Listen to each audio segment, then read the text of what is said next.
Hey there, and welcome to Get Messy. I'm your host, Maddie, and today I get to sit down with the wildly talented Kim Kressal. She's a writer, director, producer, and teacher with deep roots in devised theater. And we talk a lot about how she pivoted into writing for television. Kim opens up about the life altering moment that pushed her to rebuild, reinvent, and fully step into her creative calling. We talk about the role of community in surviving the unpredictable entertainment industry, why believing in your own weird, wonderful voice matters more than ever, and the roller coaster that is trying to make art while the entertainment world keeps reinventing itself every 5 minutes. We dig into her move from theater to TV, how winning Pitch Fest at the Austin Film Festival changed everything, and what it was like to pack up her life in New York and head to Los Angeles. Kim breaks down the ups and downs of the industry, from adapting novels to producing and directing her own work to the emotional vulnerability of mining personal stories for the screen. We also dive into her work as a teacher and how mentoring other artists has shaped her own growth. And of course, we talk about her innovative Idea Lab workshop, a space built to encourage play, collaboration, and creative exploration, which has already helped so many writers reconnect with their artistic voice. Kim is my writing teacher, and I have learned so much about writing, storytelling. Her classes have made me a better actor. They've made me a better listener. I think in some regards, they've made me a better person because I'm more curious and I ask more questions rather than putting instant judgment or my own thoughts and perspectives on things, which is also in return helping me become a better therapist, which I'm in grad school for. So Kim's writing classes have been groundbreaking. I recently took her Idea Lab and it was so phenomenal. I came into the class thinking I had zero stories to tell. I felt so uncreative. I really felt like my creative light had completely disappeared. And I left feeling invigorated, feeling like I had the best ideas in the entire world and so many of them. And I just really got into a space of not judging my work and just writing is making a choice. That's what she said. Make a choice, whether it's good or bad. Like you can edit that shit later, but you have to make a choice. That is part of the game and the craft of writing. So this conversation is full of heart, grit, honesty, and so much wisdom about staying grounded in who you are while creating in a rapidly changing landscape. Without further ado, please welcome the incredible Kimberly Kressal. Hi, Kim. Welcome to the podcast. I'm so excited to have you here today. Hi, Maddie. I'm so happy to be here. For the people who don't know who you are, can you give us a quick spark notes of who you are, what you do, any important snippets to kick off this interview? Sure. My name is Kimberly Kressal. I am a writer, director, producer, teacher. I have a devised theater background that then I turned into a TV writing career.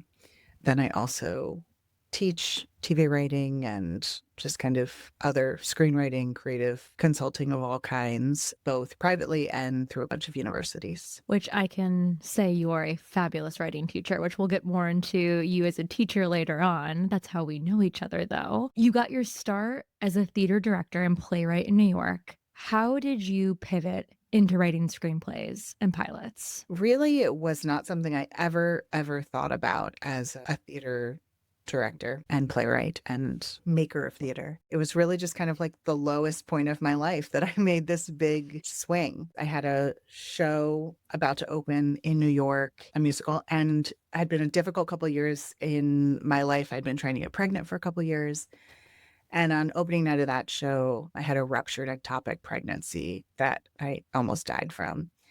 And afterwards, I really blew up my life. I really looked at my life and realized I was really not very happy in my marriage and with a lot of things. So I started over and I really spent the next couple of years trying to rebuild myself after giving up quite a bit of kind of financial autonomy and personal autonomy in my marriage. I didn't have a job at first because my show eventually closed and I was trying to figure out what to do with my life, sleeping on friends' couches and living out of my car and just bopping around for a while. And a friend was in New York and she was writing on the Americans. And she said, "Girl, do you just want me to tell you who you're going to be when you grow up?" I was like really like sobbing and hollowed out. And it'd been a rough couple months at that point. I was like, yeah, please just tell me what to do. She was like, "Listen, you make theater like nobody else. You know, you can write it, you can direct it, you design it, you produce it, you market it, you do it all. Like those are the skills of a showrunner, and you should really learn how to write for television. I really didn't take it seriously. One, at that point, showrunner was not a term that was like, people didn't really understand what that was at that moment. And I certainly didn't. And at this point, although I grew up on TV like any good latchkey kid, I didn't actually know anything about film or television. I had spent my entire life making and studying theater. I didn't have a lot going for me at that point, I'll be honest. Like things are not great. But I did have very good credit. And so I got a credit card and I took a TV writing class. And it really just like all clicked for me. It was a way for me to take so much of what I loved in theater, character driven storytelling and building big worlds, and apply that to a structure that for me was really freeing. And so that was kind of how I made that transition. And then through that class, thing after thing kind of happened. You have to start by writing a great script. And so that was like step one. And I knew that one person who had given me the idea, but I didn't really have more contacts at that point. So I kind of pieced it together, and I was very lucky to get representation early and a job early. And it was kind of at that time when playwrights were really desirable in Hollywood. Can I ask you, Kim, because I've heard that piece of the story before, and I love every time I hear it because I think I love a good late coming of age story. They're some of my favorite. When you're as low as it can be, I feel like that's sometimes where the magical things happen, like that friend having the one conversation of a showrunner. And it's even at that time, you not even realizing it. And now look at where you've gotten to. I know that you won Pitch Fest at the Austin Film Festival, which is huge. I feel like so many people would die to win that because Austin, I think, is like the biggest festival for writers. And then Pitch Fest in itself, it's like you're combining so many skill sets into one to be able to really deliver this pitch emphatically and having like kind of that performer background. So I know you acted in the past too, but then to really deliver like a story to an audience. And so can you kind of talk about from taking that writing class to Pitch Fest, what that was like? And did that experience help leverage any professional opportunities for you? Yeah, sure. Well, the first thing that I wrote in that class was a spec of Parenthood. This is how long ago we're talking, right? Parenthood is still on.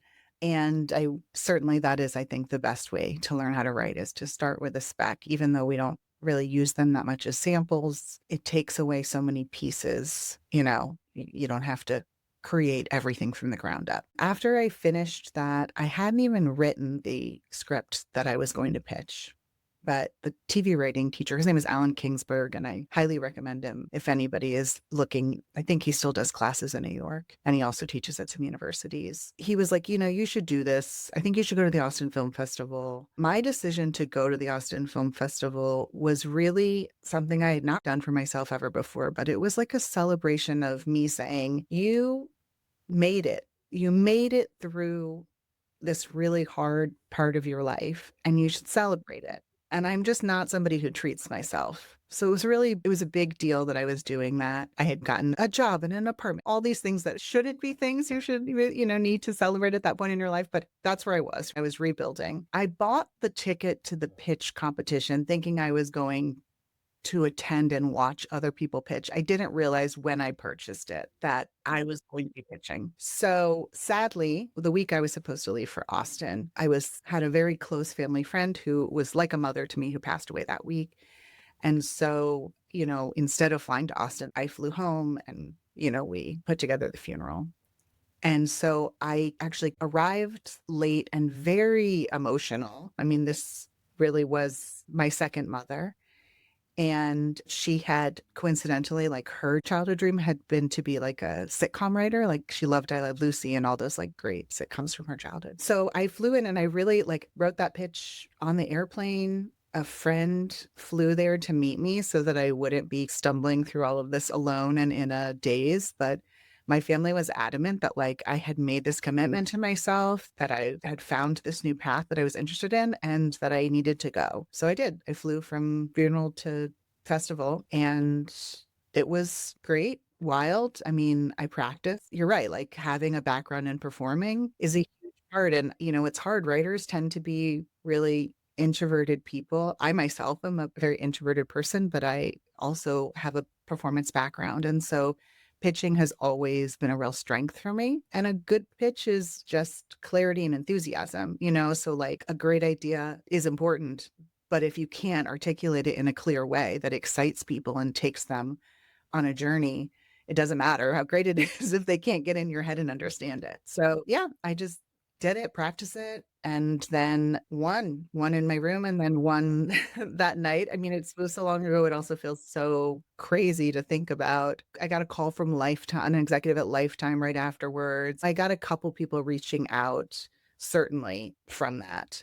But the bigger, I think, boost was just like confidence and that festival in general, how much I learned. It was like going to graduate school. It was incredible, especially if you don't know anything and you walk, there it's like, whoa. I made so many lifelong like friends there and contacts there. And then I came back and I told that teacher, I was like, oh, I have people, like, people are calling. This happened. People are calling. I have to write this. You've heard me say this before. Like, I have to write this. I have to write this so fast. And he was like, no, no, you don't have to write it fast. You have to write it really, really well. And that's the idea that I wrote that got me representation and my first jobs. And from that point too, Kim, were you still in New York? You hadn't transitioned to LA yet? What Yeah. made you go to LA? What kind of was the deciding factor or catalyst to make that move? I was at the time working at Tish and a friend who also worked at Tish. I was doing work that was kind of creatively adjacent, it was a day job. And she pulled me aside and she was like, listen, I think you should just go. I think you should just go to LA. Her job was career advisement. So she was basically doing to me like what she would do to a student, but she was like, I think you should just go. And I'm like, she's like, I think you should quit today and move to Los Angeles. And I was like, what are you talking about? I mean, prior to that, my managers would say I'd come out, I'd take a bunch of meetings, and then I'd come back to New York. I was always in this place of like, if you get the job, you have to move on Monday. Can you move on Monday? Like, it was very kind of bizarre, stressful way to live.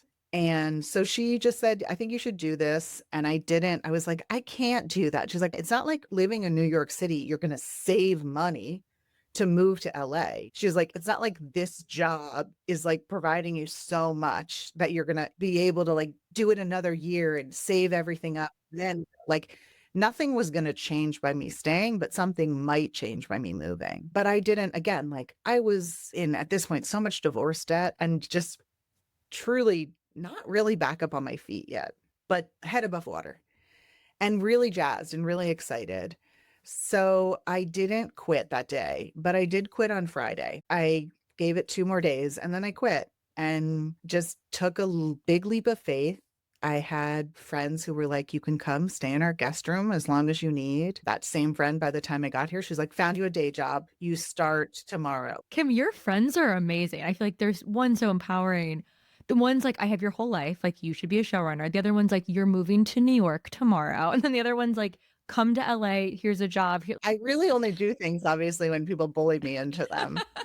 But it works. I mean, hey, they're bullying you into such great direction. I agree. I feel so blessed that I have such a large community of people who so deeply believe in me and have my whole life, my family, my friends. I don't know that there's another way I could have sustained this because it is, this is all, it's all a leap of faith to commit your life to being an artist.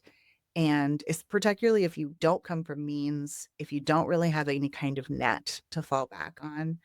I have been so incredibly lucky that I have had friends who have lent me money, gifted me money, lent me couches, let me stay in their apartments, like that kind of, particularly from people who aren't artists, who just really see that this is not an easy path and they believe in your voice and they support you. I'm so humbled by it. Yeah. It reminds me of like the quote of like your network is your net worth. And I always take it to mean that it's true. Like the people who you love and who love you, they are the net worth, and you don't need anything else if you've got those good people who will keep pushing you when you need the extra push, and you'll bring them up when they need the extra push, and just that unconditional love and care and support. And you know what, for you to have it from people who aren't artists too, that I feel like I hear is sometimes the struggle is the people in our life who aren't artists want us to be safe and secure, even though we're doing a path that we know is like the ebbs and flows are intense and extreme and high highs and low lows. And now that you've been a playwright in New York, you've been professional screenwriter in Los Angeles, you've seen so many variations of the industry changing, ebbs and flows within your own personal and professional life. How do you help yourself deal with the ebbs and flows and just like the uncertainties of this career path? I mean, it's not easy. I don't know if ideal. A lot of kind of late in life discovering meditation and gratitude and therapy and community. I think, like, for me, community is the biggest thing that keeps me going. And that can be hard as well because you're in a community of artists. I know as an actor, you experience this all the time. People are gonna have successes when you're having failures, and people are gonna feel like they're failing when you're having successes, and that can be challenging in your relationships, but having those ride or die people to get you through, I think is, the only thing. I mean, I'm not gonna tell you, have a great side hustle doing like, yeah, you're gonna need to figure out other income sources. For me, teaching is something that I love to do and fills in the gaps. But it really is, I think, people who keep when you don't see yourself as successful anymore, you don't see that you have more to give, they hold up a mirror and show you like the parts of yourself that can keep going. That's beautiful, Kim, and I appreciate you sharing that because I think we instantly go to thinking about, okay, what does that mean financially, right? Like, what else do you need to do to support yourself to handle the financial uncertainty? I think of it more emotionally because I think for me, it hits me there. Like the financial part, you're like, that was what we all signed up for. It's the emotional part that you're like, shit, I thought after 10, 15 years, it would get easier. And it does in the fact that there's more resilience. You're like, I've been here before, I've survived this before. But like you said, was working with a voiceover client for 2.5 years and that contract ended suddenly right in the beginning of September. And I had to grieve. I had to grieve a little bit and be like, wow, I didn't think that was going to be my last session with those people. I loved that working relationship. I felt so creatively stimulated and I felt so empowered by them. And it took, yeah, Jake and my mom and other people to help just like hold me up and help give me like that hug when I needed the hug. And like you said, holds up the mirror to be like, you are okay. Like this sucks right now. Like let it suck, but like you got this. And like what can we do to help empower you and validate you so that you can just take the next step? Yeah, both things are true. We are both struggling with the uncertainty of the financial aspect, which again, like, depending on the circumstances, your economic circumstances pursuing this are radically different. There are artists who have safety nets and inevitably gives them a lot of freedom, right? Freedom to maybe take opportunities that people who need to work a full-time job can't take, access to classes, access to going to film festivals, access to, all of these things that come with financial security. And I think that honestly, when I had day jobs, I was doing some of my best writing, most of my best writing, honestly, I think because I wasn't giving away so much energy to the hustle, to the stress, the financial stress. And unfortunately, that now I think that the kind of stress of the financial parts of it as the industry really changes is not something that's really going to go away. And it's just not, this is not the stable, secure financial windfall I think that we thought it was, you know what I mean? At some point, earlier, I think in 2016, everybody was like, woo! And now everybody's like, ooh, I don't know if I'll get another one after this, shorter orders. But it's both. I think we put so much of ourselves into what we create. Some people can be a little bit more like, it's a business and I write for hire, but that's not me. And so it is really crushing, to be rejected. I try to remind myself that I might be hit in the face a lot, but it's because I get up to bat a lot. And then you have to find how you're going to fill yourself up creatively and artistically when the larger industry is not giving you those opportunities so that you can stay sane. Absolutely. And I think you tackled something, Kim, that I always find prevalent, whether you're a writer, an actor in voiceover, there's like this balance of the craft and the business and trying to, be strategic business wise, but then also like protect your craft and find ways to fill up that cup because that ultimately is the foundation that your business is built on. And you just said you're not a writer for hire. Like it all means more to you, like what it is that you're putting your heart and soul into writing. You're currently adapting a Cindy Graves novel, The Arizona Triangle, into a series for Three Arts Entertainment. What's the main difference in your process when you're developing a project that's attached to another company versus when you're doing a project on your own and have full creative control? It takes so much longer when you're doing it for somebody else. I mean, the process, honestly, Maddie, it's not radically different. Like when you're given a piece of IP to look at, I don't know, my advice is like only go after the ones you really feel drawn. You're like, oh, I see how I would do this. But you kind of start the same way. I mean, the author, that is a pen name. She's a author well known in another genre. So Sydney Graves is not her real name, but she really is like, wow, now it's yours. Like now you've made it something totally different. It's such a interesting collaboration for me when I'm adapting, when it's somebody's novel, and I've gotten to work with a couple novelists I really love. I feel a responsibility to them. I feel like it's important for me to, even though I'm going to totally change how we do it because it's a different medium, I want to make sure that we are interested in telling the same story. And for me, that's like understanding at the core, like what is thematically at the core of this book, or, what is the central dramatic question that this author is asking that I want to ask slash answer in a series or in a feature. I think the process for me really starts this in the same, like what excites me, what's going to be my way into this idea. And then obviously when you're working with producers and executives, there's a lot more voices in the room. You are serving a lot of people. You do have to keep going back. A friend recently asked me how to navigate those relationships with producers and executives when you just feel like they're not getting it. And I've done that. Like I've definitely been in projects where I'm like, oh, we are not trying to make the same thing here. You can always go back to that question when you're working with execs or producers and say, hey, here's the story I'm trying to tell. Like, are we all on the same page? Is this what we're most interested in? Because maybe you're not communicating it clearly enough, or maybe you guys are really interested in two totally different things. So that's, I think, getting on the same page. I think that's the biggest hurdle when working with other people. But if you're creating for yourself just as a writer, the goal is that eventually it is going to have more people attached to it. If you're writing your short film, if you're writing something you're going to make on your own, yeah, you have a lot more freedom, but you don't want to do it in a vacuum. You still want other voices. You want to collaborate. This is a collaborative art form. So inevitably, like it may not be studio executives, but you're going to have a conversation with your production designer that changes your life and alters the way how this is going to go. Like you're always going to be in conversation. That's what's cool about what we do, is that it isn't this solitary act, right? I'm not writing a novel.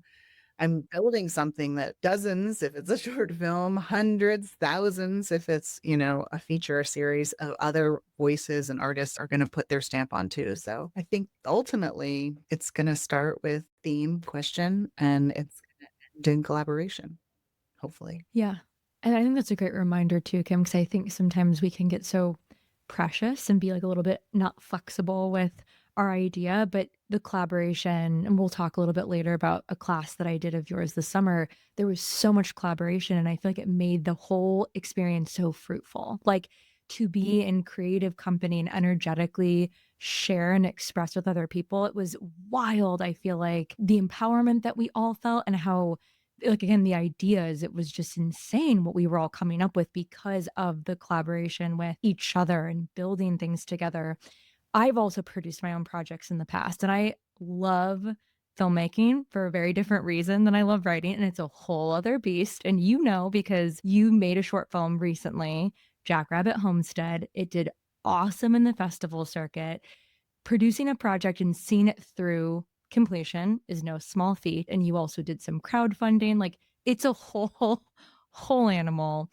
Why was it important to actually bring this story to life as a film that you made yourself, rather than just to write it as a script and pitch it for someone else to make? Well, actually, this began, I mean, there was a story here that I wanted to tell, and I had originally developed it with a production company that I had worked with on other projects that came to me with a very specific mandate for something they were looking for. And this idea had kind of been bopping around. I had tried to write about kind of the central themes. I'd actually written a script for someone else that they directed. And I was like, she maybe didn't really understand what I was trying to say. So I knew I wanted to make a short. Well, I didn't. Again, I was bullied into it by a bunch of women who were like, why aren't you directing your own work? I started developing it originally as a series with a very specific mandate for a company I really respected. Their mandate then changed. They love it. We were excited. Their mandate radically changed. And I was like, well, that's okay. Instead, I'm going to take this idea and I'm going to create a short that I can make. And I needed to do it at that point because one, we were going into the strikes and I knew I was going to be going stir crazy. Yeah, one can only walk around Paramount so many times before they lose their mind. And I really needed to do one for me. I've created so many projects that have just not made it to air. And it's hard, especially like the closer and closer you get, when you have great attachments and great studios and producers, and you're just so close to that finish line and then it doesn't happen. And I had just had a rough bunch. I'd taken out like a lot of stuff, but didn't go, some of which I had put years of my life into. And so I needed desperately to like just see something get over the finish line. So that was like, it was that, but also I don't think it was necessarily like, oh, this is one that I can only make by myself because I have now expanded that short into a series and written a pilot, a season 1 arc and pitch for it. So I don't know.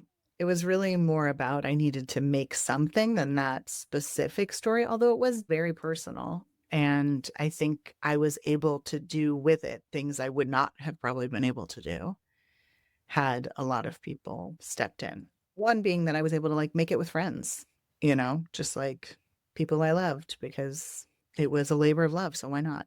Absolutely. And you said there was a reason why you weren't producing your own work at that time. And I'm curious what that reason is. Because knowing you for as long as I have, I feel like you are someone who you are not afraid to like dive in and take the risk and be like, this new class, this new play. Like you are always kind of in momentum with like new ideas and saying yes to things. So I'm curious what was blocking you from not producing your own work? Yeah.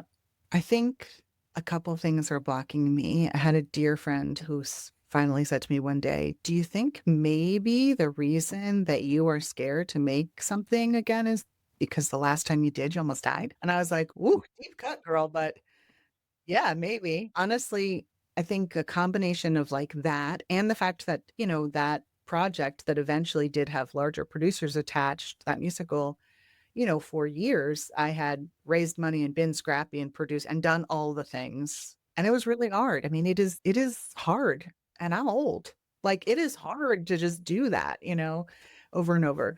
So I think some of it was just, yeah, I had to kind of acknowledge that little bit of trauma and be like, oh, okay, there you are. I see you. Great. I acknowledge you. And also, I survived it. I would survive it again. The other piece was money. I have a lot of hangups around money. I just do. I know I do. In order to really even approach that project, I did like a money gratitude, however many day meditation. I took a psychology of money course. I got into therapy. Like I had to do so much work to believe that I was worthy of asking people to invest in me. And it was maybe one of the greatest gifts of making the film was how overwhelmingly supportive my community was in wanting to invest in me, in believing in me. You can be wealthy in many different ways. And my wealth is in community that believes in me and loves me and believes in my talent and wants to support me. And I was so overwhelmed, honestly. I mean, friends from preschool and high school and old jobs and new friends. And it was a really overwhelming and real growing opportunity for me. And at a certain point, I was doing the crowdfunding, but that was a portion of the overall ridiculously too much budget. Always. But I asked people for large chunks of money too. And I'm really proud of myself that I like survived that. That felt like it would kill me and it didn't. And people will either say yes or no. And that's okay. So yeah, a lot was holding me back, but I also feel like once I made that decision, the momentum of people being like, yes, yes, yes, do it. And now, of course, they're all like, do it again, do it again. And I am still dealing with the taxes from that one. Yeah. I appreciate you sharing that, Kim, and I was getting chills as you were saying that story because I money is so emotional. I think we all have our own money story. And I mean, it's funny, like living with my husband, and we've been together for 7 years now, and seeing all the time, like differences where I'm like, wow, we think and approach that so wildly differently. And if you kind of backtrack, I'm like, that makes sense because of XYZ in my past or XYZ in your past of he's much more of like a risk taker and I'm much more especially with finances, like I want to feel safe and secure, which is hysterical because as we know, this career path is like the opposite of that. And I'm so proud of you for like doing the work because like that is an obstacle. Like, can you imagine if you didn't dedicate that time to being like, this is so uncomfortable and hard to sit down and look at. And I'm going to do all of these different things to just slowly start looking at and unraveling that massive boulder of an obstacle. Shout out to the Entertainment Community Fund, who offers a lot of financial courses for free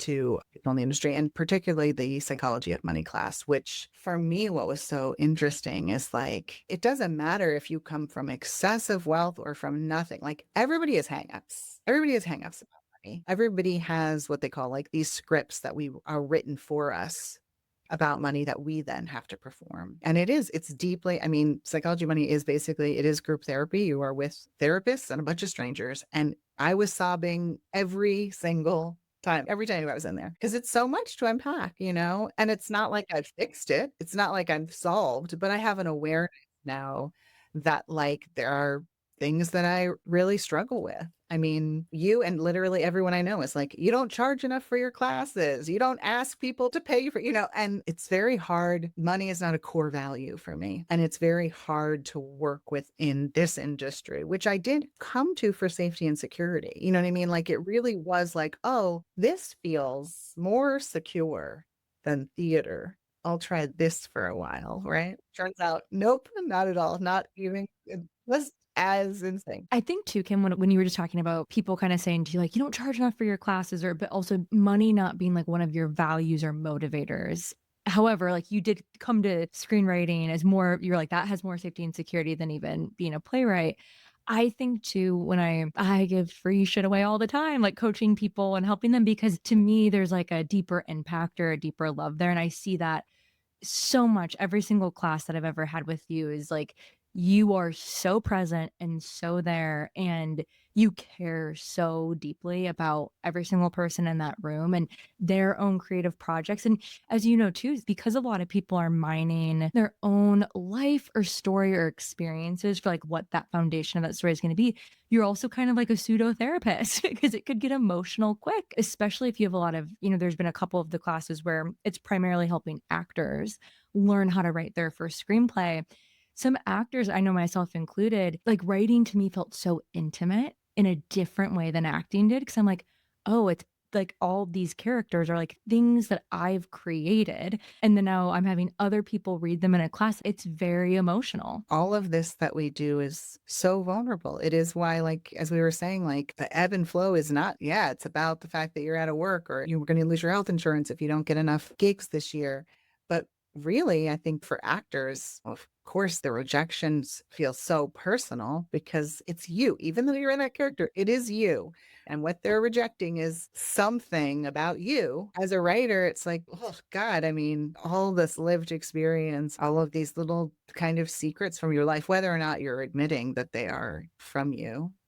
Your questions about the world, it's, yeah, all like deeply, deeply personal. I also want to say, Maddie, as you were talking about that, I think that to loop back around to this idea of like community being the thing, the reason so many people showed up when I went to make that film is that I have spent a lifetime building communities. And I do think that it is important that, like, as artists, like, you have to also show up for those other, like, you have to reciprocate that relationship. You can get really in your head and like, I'm the only one going through this. I'm the only one, that's part of like what's really rewarding for me about teaching, right? Is that it gets me out of like whatever I'm going through, whatever struggle I'm having as a writer, you know what I mean? And this is very Al-Anon, but like the best way to help yourself is to help somebody else. And I think that like for me, like teaching is just like opportunity for me to learn and for me to share what's been shared with me and paying it forward kind of,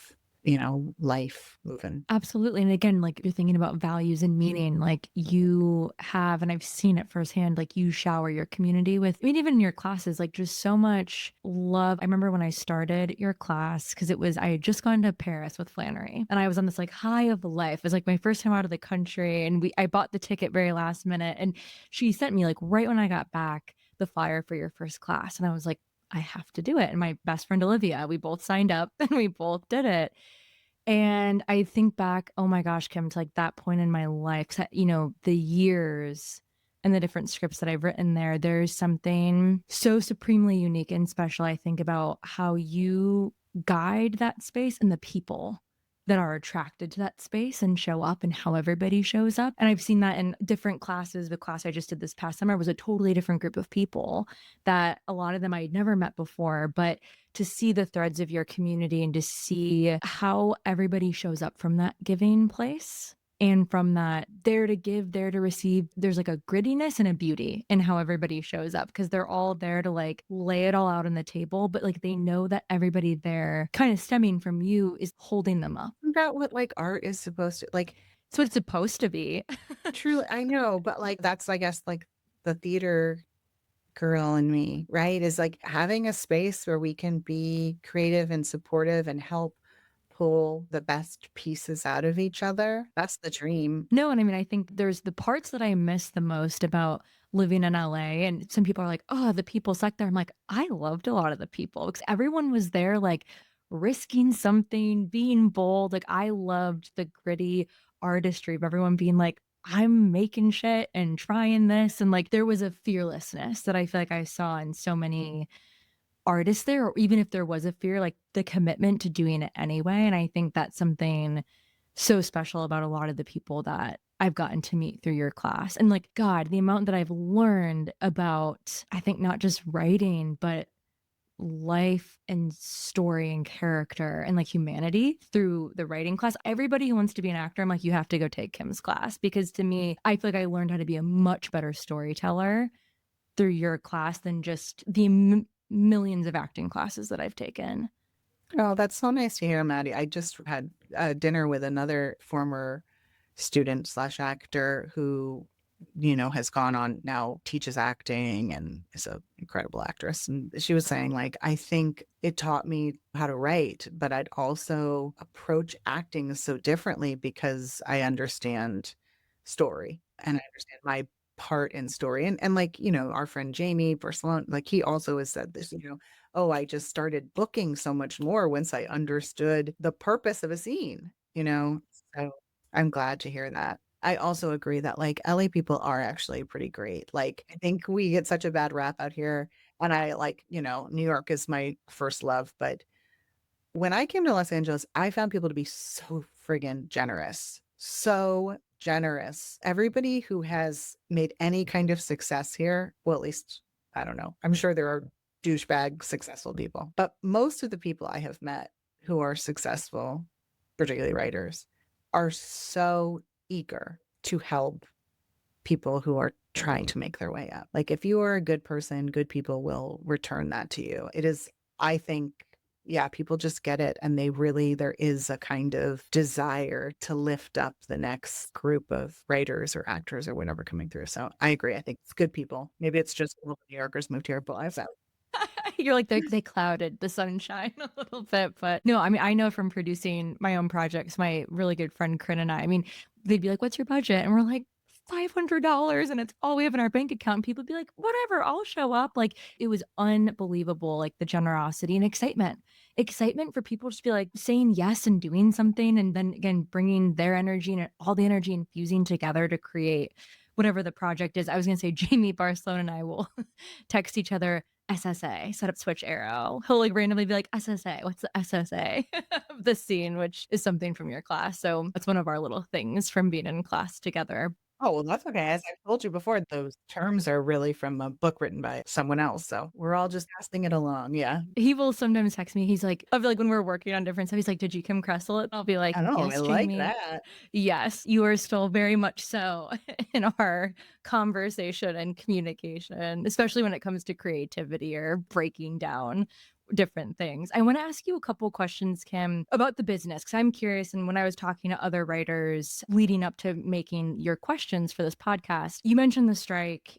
There's been a huge shift to streaming. There's just been so many big shifts and changes in the entertainment industry the past few years. What are some of the biggest changes you've seen, and then the impact that that's had on writers specifically? I mean, the biggest change now is just we're making less, you know what I mean? There's so many mergers happening, and we're just kind of moving back to, like, what we had, right? Oh, 5 networks, and that was it. But I think the big changes are, like, orders are short now. We're not doing 22 episodes. We don't have rooms of 15 writers. Because of that, it's a lot harder to move up, and because there is less work right now, what you're seeing are mid upper level writers. I honestly, even mid-level writers I think are really struggling, but, upper level writers kind of are taking the couple of spots, right? They'll make a show with 3 upper level writers or 1 mid-level, or we don't have a bunch of staff positions for new people to come in and rise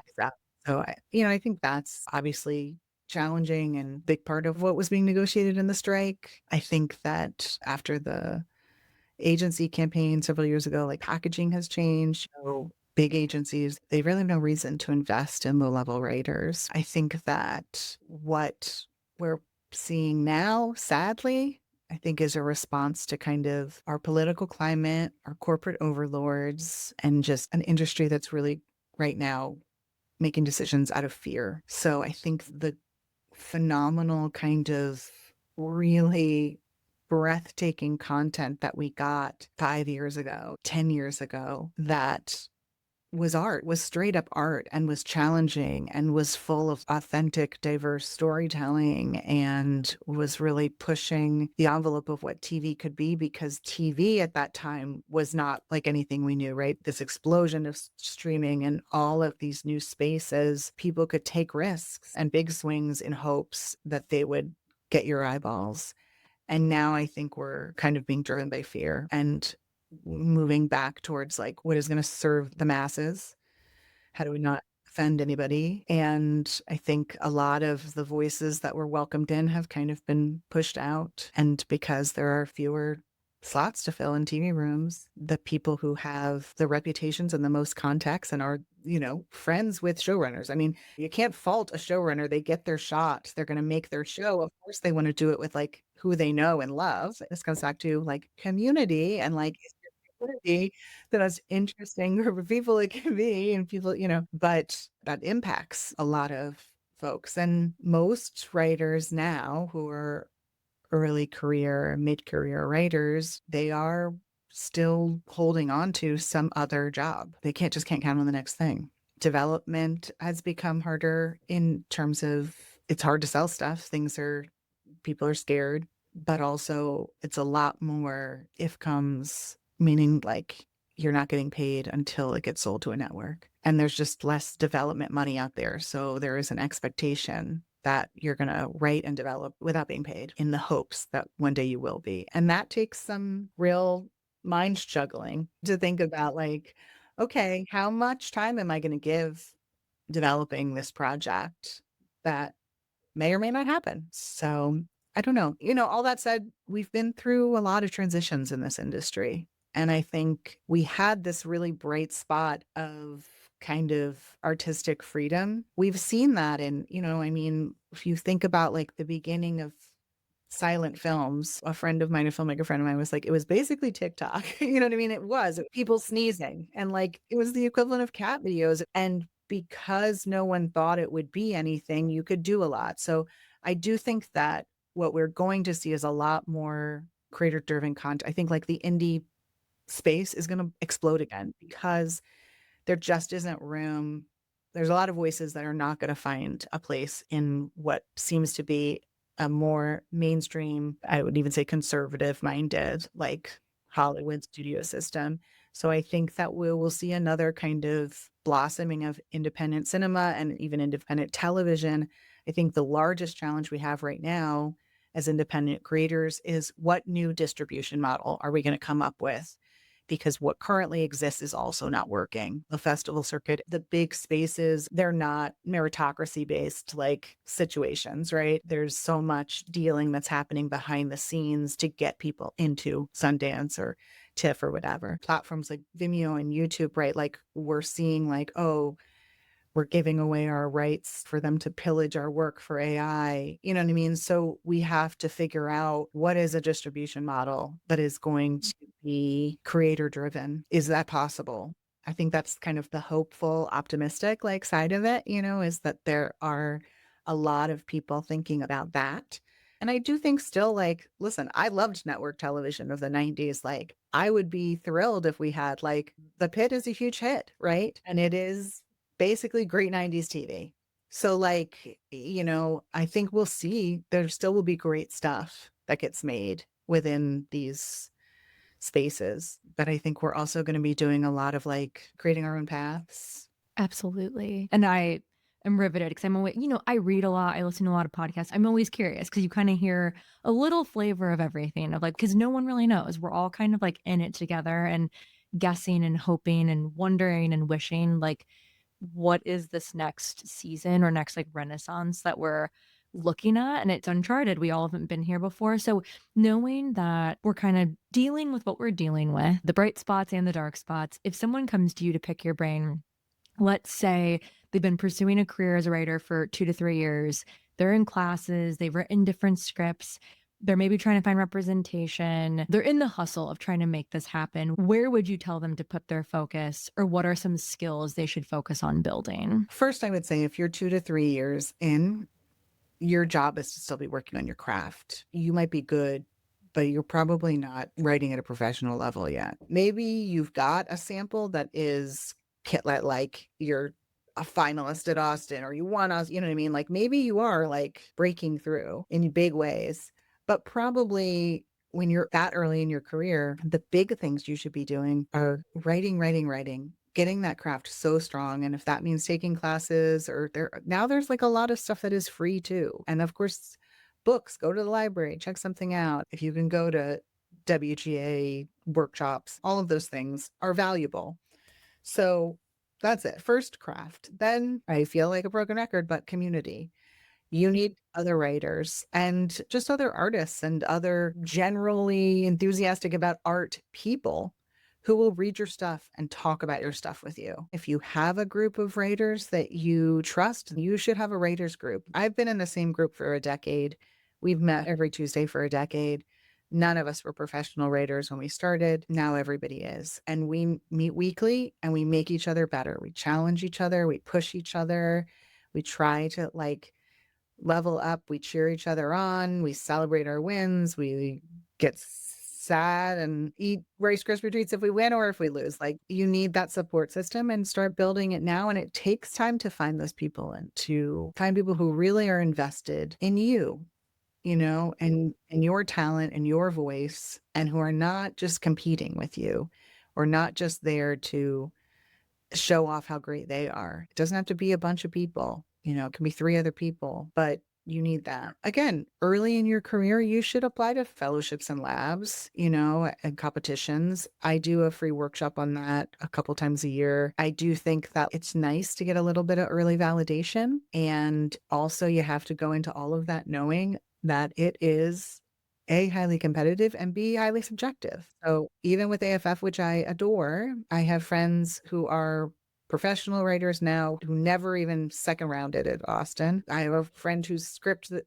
didn't get into Austin, then she sold it to HBO like 3 months later. It's not a perfect system, but you do want some blind reads on your stuff now and then. Just be very careful because there's a lot of garbage and scams out there. And then I would start talking about yourself as a writer, telling everybody that you want to do this.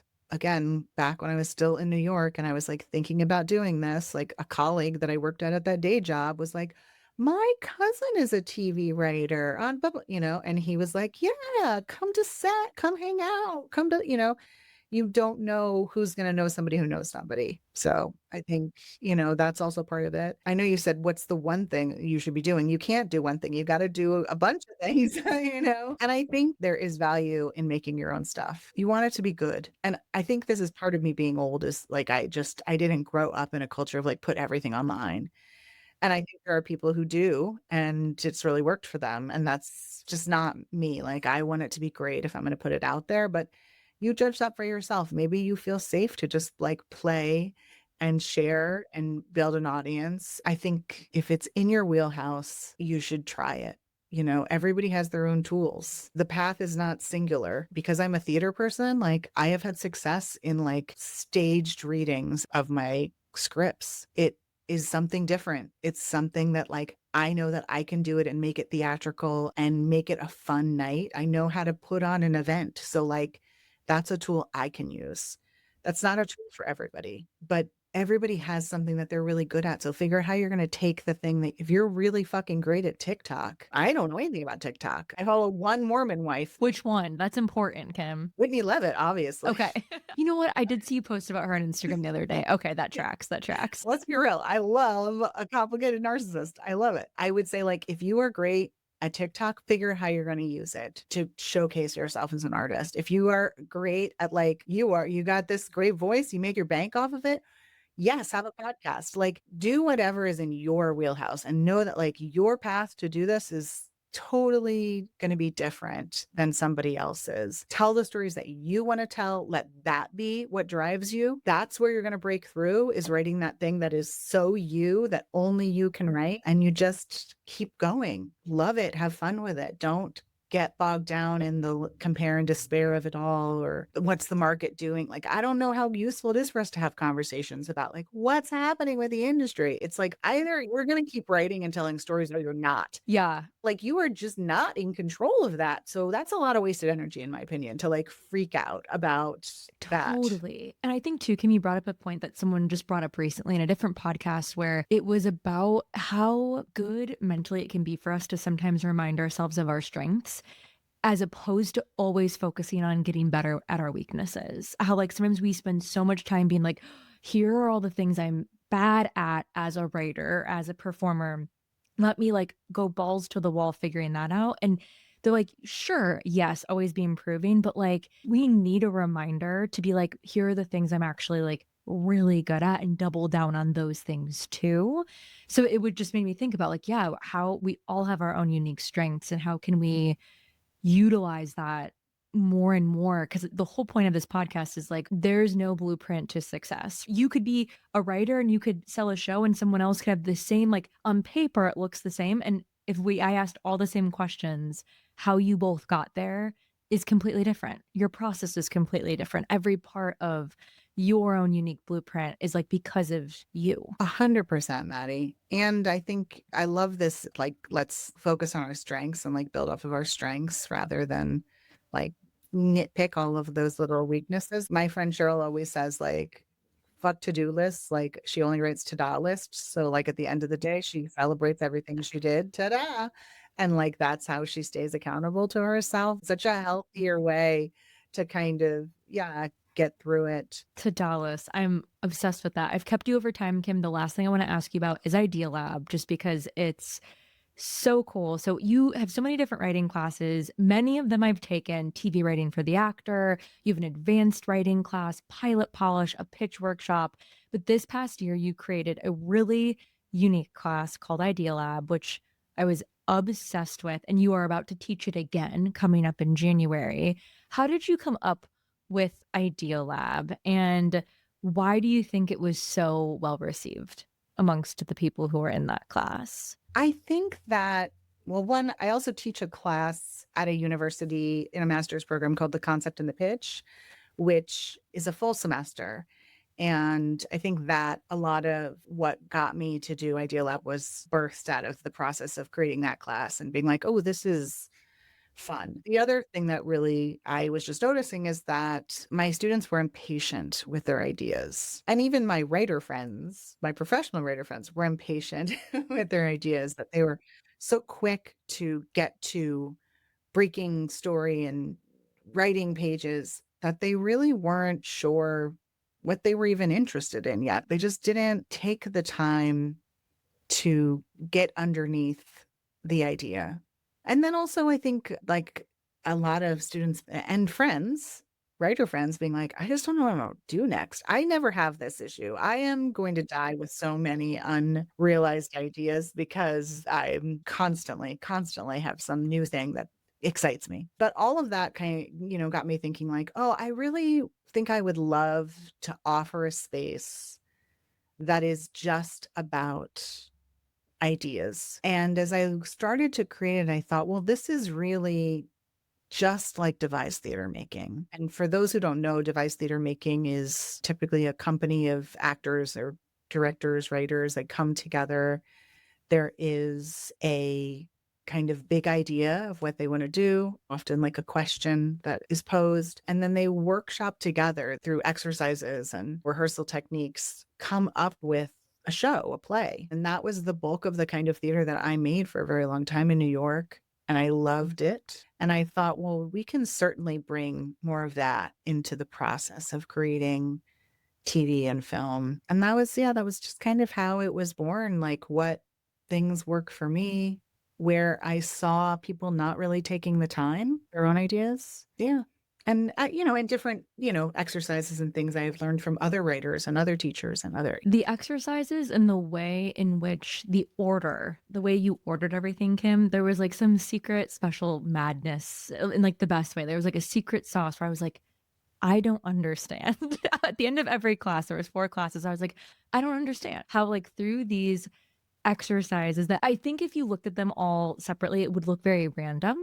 But the way in which you ordered them, it's like the way they built upon each other. And I also think outside of just giving your students more time, I think there was something very special about that class that was so combating everyone's judgment. It was so much about like choice. Like you said, like writing is making a choice. Like good or bad, it doesn't really matter. Like you can edit it later, but you have to make a choice to even expand past that. So I think it was so much about getting into a playful place and getting into like make another choice. Don't worry about it being good or bad. Just like make a choice. And so I think that was one of the magical parts about it is we were all shocked at how many ideas and thoughts and feelings were coming up through these various exercises that like did not even exist 30 minutes prior to us walking Well, into because class. the class was designed to feel like rehearsal, not performance. Oh, yes. And I try to bring that to, I think, all of my classes, I hope. But I do think that once you start putting pen to paper and pages are coming out and you're in final draft, like you want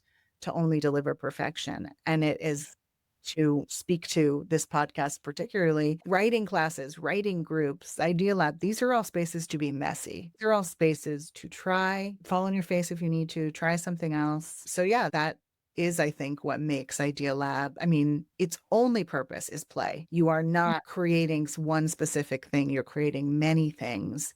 And then you get to like dig deeper into one of those things in the second half of the workshop. But it really is not about product, it's just about play. That was a great way, Kim, to say it. Like the class is rehearsal, it's not the performance. That is like perfectly describing the class. As you said, the name of the podcast is Get Messy. What is the messiest thing about you? Oh, gosh, Maddie, I mean, truly, obviously, as we've heard throughout this podcast, my finances are probably the messiest part of me. But also, there is a stain on every item of clothing I have because I'm a very messy eater, mostly because I'm never just eating. I'm always like multitasking. So, Same for me. Like my nickname was Fumbles as a kid because I'm always like spilling, tripping. Like there's a lot of mess happening. Kim, I'm going to put everything in the show notes, but where can people come find you and hang out with you? they can find me on Instagram at TV Writing for the Actor, or on my personal Instagram at K Kressal, on my website at kimberlykressal.com. I adore you so much. Thank you for coming on here and for your extra time. This was a pleasure. I adore you, Maddie. Always happy to talk to you. Thank you, Kim. You're the real hero if you've made it this far. Thanks so much for hanging out today, and check out the show notes for any resources or cool info mentioned in today's episode, or places to follow along if you want to hang out some more. I'm rooting for you today and always. Stay messy.